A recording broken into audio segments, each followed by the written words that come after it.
I'm a civilian on post. The soldiers don't get tangled up with us. When it comes to stuff that they got to do, when they command and all that stuff, they got to do what the commander say do. They don't even get entangled with civilians. When my supervisor tell me stuff, I got to get my orders from another supervisor that's over me.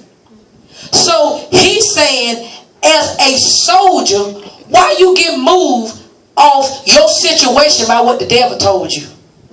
When Jesus said, I'm the commander-in-chief, because in the army, the commander-in-chief, that's the highest one. He said, I'm the commander-in-chief. And the word of God is, so why you worrying about what they say that they told you now for the job? So why you care?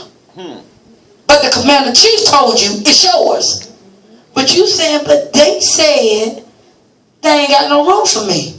He said, but I said, it's yours. See, that's why he said, because you got to understand, no one serving as a soldier gets entangled in civilian affairs, but rather tries to please his commanding officer. Y'all see that? So, I want to read that in the New Living Translation. Soldiers don't get tied up in the affairs of civilian life. For then they cannot please the officer who enlisted them. Who enlisted you? Jesus. So why we listen to the devil? Why we listen to people tell us that we can't do it? Oh, you don't qualify for the home. Oh, you don't look like a preacher. You don't act like you wealthy. Well, how are they supposed to look?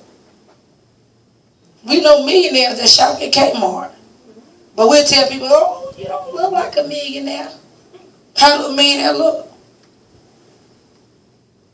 Why do we let what other people say, do, and stop us when God already told us, I'm with you? The business is yours.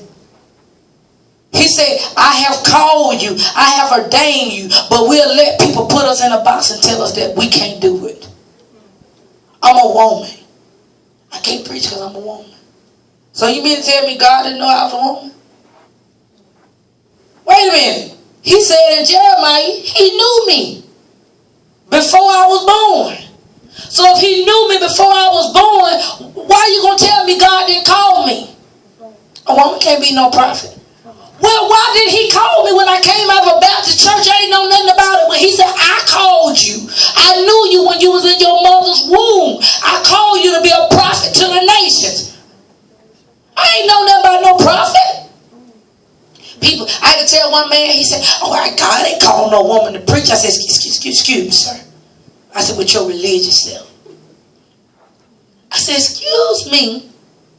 When the angel told Mary that Jesus is not here. And then when he seen them, he told them, go tell the disciples to meet me. I said, excuse me, how come he didn't go find one of the disciples? You know why? Because he was putting it into woman. Because you got to remember, back in the beginning, Eve got deceived. A woman is the one who told Adam, eat the fruit. So he said, now I'm going to make a woman.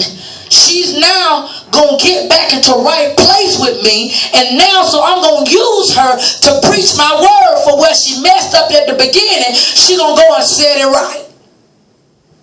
I said, that's a preacher. I said, don't you think Jesus could have found one of the disciples?